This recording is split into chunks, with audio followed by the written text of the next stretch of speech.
ওয়াজিব বলেছেন ফুকাহা একরাম, মেজরিটি ফুকাহা একরামই ওয়াজিব বলেছেন যে ইসলামে একজন পুরুষ তার জন্য দাড়ি লম্বা করা ওয়াজিব।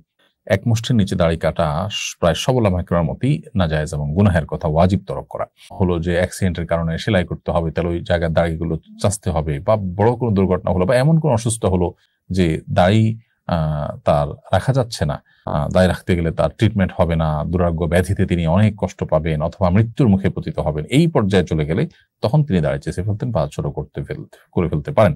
এর বাইরে যদি দাড়ি থাকার কারণে তার মৃত্যুর মুখে পতিত হতে পারেন, ভয়াবহ কোনো বিপদ হতে পারে, জীবন হুমকির মধ্যে হতে পারে, বা আপনার বর্ণাতীত কষ্ট হবে, এরকম কোনো পরিস্থিতির মধ্যে পড়েন কেউ, তাহলে সেই পরিস্থিতিতে তার জন্য ইসলাম ওয়েব, কাতার ভিত্তিক ফতোয়ার বিশ্ববিখ্যাত ওয়েবসাইট মারকাজুল ফতোয়া ইসলাম ওয়েবে ফুকাহা একরাম মুফতিগণ লিখেছেন যে এই ক্ষেত্রে তার জন্য দাড়ি চাচা বা ছোট করা জায়েজ হবে, কিন্তু এটা ইন্ডিভিজুয়াল কেস স্টাডি করে মুফতি বলতে পারবেন। আমরা সামান্য একটু ঠুনকো অজুহাত দিয়ে সামান্য একটু বিপদের ভয় আপনার কোনো ওয়াজিব লঙ্ঘন করে ফেলবো, ব্যাপারটা এতটা সহজ নয়। অতএব পরিস্থিতিটা কিরকম, এই পরিস্থিতিতে তার কি করা উচিত কি করা উচিত না, কোনটা জায়েজ না, এই বিষয়টা সংশ্লিষ্ট বিষয়কে পুরোপুরি খোলাখুলি কোনো মুফতির কাছে উল্লেখ করে তারপরে সমাধান নিতে হবে। তো খোলাসা কথা হলো যে দুরারোগ্য ব্যাধি থেকে বাঁচার জন্য, মরণ ব্যাধি থেকে রক্ষা পাওয়ার জন্য বা ট্রিটমেন্টের অংশ হিসাবে যদি কারো দাড়ি চাচতে হয়, কিংবা এমন কোনো বিপদে পড়েন যে বিপদ থেকে দাড়ি চাচা ছাড়া তার বাঁচার উপায় নাই, জীবন রক্ষার প্রশ্ন আসছে বা এই জাতীয় কোনো জটিলতা তৈরি হয়েছে, তাহলে সেক্ষেত্রে এটি জায়েজ হতে পারে। কিন্তু পুরো বিষয়টা নির্ভর করে যে পরিস্থিতিটা ঠিক কেমন, কোন পর্যায়ে, তার উপরে। নুসরাত জাহান লিখেছেন, রাস্তার পাশে আরবি ক্যালিগ্রাফি করা হচ্ছে, রাস্তা তো নোংরা জায়গা, অনেক সময় রাস্তার ধারে প্রসাব করা হয়, এই জায়গায় ক্যালিগ্রাফি করা কেমন কাজ? প্রথম কথা হলো যে ক্যালিগ্রাফিতে যদি কোরআন কারীমের আয়াত লেখা থাকে তাহলে সেটা তো ওয়ালে এমন ভাবে লেখা দরকার যে একদম নোংরা ময়লা টয়লা লাগবে না, অর্থাৎ কিছুটা উপরে তুলে লেখা হয়। সাধারণত ক্যালিগ্রাফি আমি যতটুকু জানি এতটুকু উপরে রাখাই হয়, এক্ষেত্রে আর একটু সতর্ক থাকা যেতে পারে। আর এর বাইরে সাধারণ যে ক্যালিগ্রাফি আছে যেগুলোতে আসলে আপনার কোরআন কারীমের আয়াত নেই, অন্য ভালো কথা আছে, আরবি থাকলেই যে কোন আয়াত হবে তা নয়, তাহলে সেক্ষেত্রে সেটা র্যান্ডমলি যে কোনো ভাবে দেওয়া যেতে পারে। কোরআনের আয়াত যদি থাকে, আল্লাহর নাম যদি উল্লেখ থাকে, তাহলে সেটা যেন অপমানজনক ভাবে ব্যবহার না হয় সেদিকটা খেয়াল রাখতে হবে। এখন কথা হলো যে সচরাচর আমাদের দেশের সব ওয়ালগুলোতেই কি মানুষ পেশাব করে বা কোনো প্রাণী পেশাব করে, কিংবা সব জায়গাতে ময়লা হয়? আমার মনে হয় সেটা না। বিশেষ করে বিশ্ববিদ্যালয়, কলেজ, মাদ্রাসা এর যে ওয়ালগুলো আছে অভ্যন্তরে, ক্যাম্পাসের ভেতরে, এগুলোতে আসলে কেউ পেশাব সচরাচর করে না। তারপরও কোনো প্রাণীর দ্বারা সেটি কোনো অপমান হতে পারে, সেই জায়গা থেকে কিছুটা উপরে তুলে ক্যালিগ্রাফি করা যেতে পারে। মৌলিকভাবে ক্যালিগ্রাফি করাতে দোষের কিছু নেই। হাবিব আপনি লিখেছেন, আমি ভারত থেকে জানতে চাই, আমাদের দেশে মিডিয়া বলছে আপনাদের ওখানে নাকি হিন্দুদের উপর অত্যাচার করা হচ্ছে, এটা কতটুকু সত্য? অমুসলিম অধিকার সম্পর্কে ইসলামের নির্দেশনা কি? ভাই হাবিব, আপনাদের দেশ থেকে অর্থাৎ ভারত থেকে আপনারা যে মিডিয়ার প্রচারণা দেখতে পাচ্ছেন, আমরা দুঃখজনক হলেও সত্য বলতে চাই আপনাদেরকে যে এটা একরকম মিথ্যাচার হচ্ছে। আমাদের দেশে, আমাদের আশেপাশে যে হিন্দু ভাই বোনরা আছেন তারা ভালো আছেন, নিরাপদে আছেন।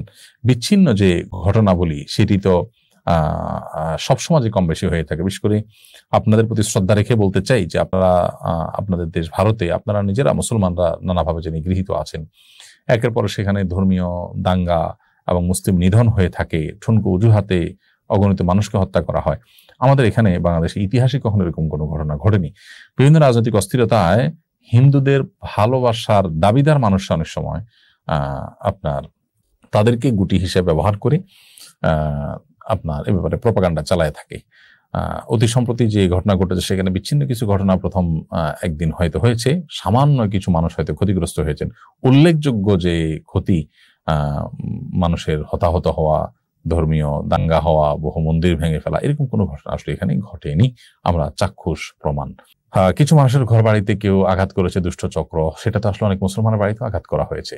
সেটা হিন্দু হিসেবে যতটা হয়েছে তার চাইতে বেশি সরকার দলীয় বিগত সরকারের অনুসারী হিসেবে হয়েছে। বিগত সরকার অনুসারী হিসেবে বহু আওয়ামী লীগের নেতার ঘর বাড়িতে আঘাত করা হয়েছে এবং তাদের ঘর বাড়ি ভাঙচুর করা হয়েছে, লুটপাট করা হয়েছে। তো তারা তো মুসলমান ছিলেন। এইটাকে সাম্প্রদায়িক কোনো ঘটনা হিসাবে আখ্যায়িত করা একেবারে ভুল এবং একরকম অবিচার মুসলমানদের প্রতি। আবরার ফাহাদের হত্যাকারীদের কয়েকজন জেলে জসিমউদ্দিন রহমানের সাথে ছিলেন। তারা সবাই কোরআন কারীমের হাফেজ হয়ে গেছেন। তারা এখন ধার্মিক হওয়ার কারণে তাদের কৃত অপরাধের শাস্তি থেকে কি তারা ক্ষমা পেয়ে যাবে? শরিয়ার বিধান কি এক্ষেত্রে? আমাদের প্রচলিত বিধান তো নিশ্চয়ই আমরা জানি যে এখানে লঘু হওয়ার কোনো কারণ নেই, শাস্তি এর কারণে মওকুফ হয়ে যায় না প্রচলিত আইন অনুযায়ী। কিন্তু শরিয়ার যে বিধিবিধান সেটার আলোকেও আপনি ধার্মিক হয়ে গেলেই কাউকে খুন করলে আপনি সেই দায় থেকে মুক্ত হয়ে যাবেন না। আপনি ধার্মিক হয়েছেন, আল্লাহর কাছে প্রিয়পাত্র হওয়ার পথে আপনি এগিয়ে গেলেন, নিজেকে সংশোধন করলেন, এটা প্রশংসনীয় কাজ আলহামদুলিল্লাহ, কারণ আপনি সব পাবেন।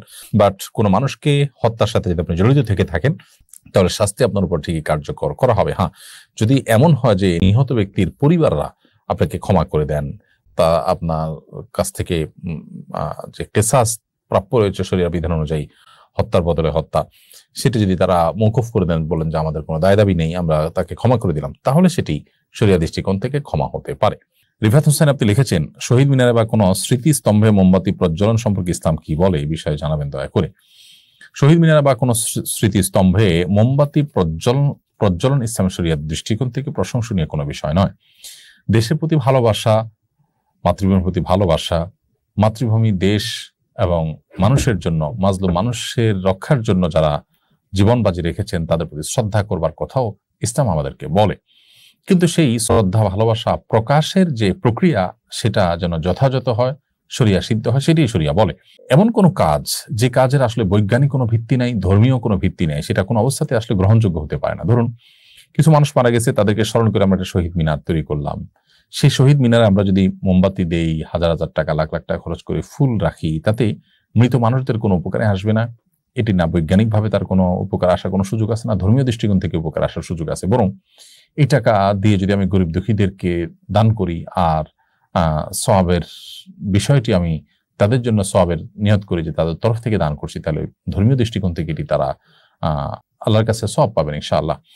সেই সাথে তাদের শরণার্থে আমরা যদি গরিব মানুষের জন্য কাজ করি, কোনো কল্যাণমূলক কাজ করি, বা তাদের পরিবারের জন্য আমরা কিছু করতে পারি, সেটাও যৌক্তিক এবং ধর্মীয় দৃষ্টিকোণ থেকে সঠিক। এই জায়গা থেকে এই জাতীয় স্মৃতিস্তম্ভে মোমবাতি জ্বালানো কিংবা ফুল দেওয়া ইসলামের শরিয়ার দৃষ্টিকোণ থেকে অনর্থক কাজ, বরং কোনো কোনো ক্ষেত্রে এটা শিরকের সাথে সাদৃশ্যপূর্ণ।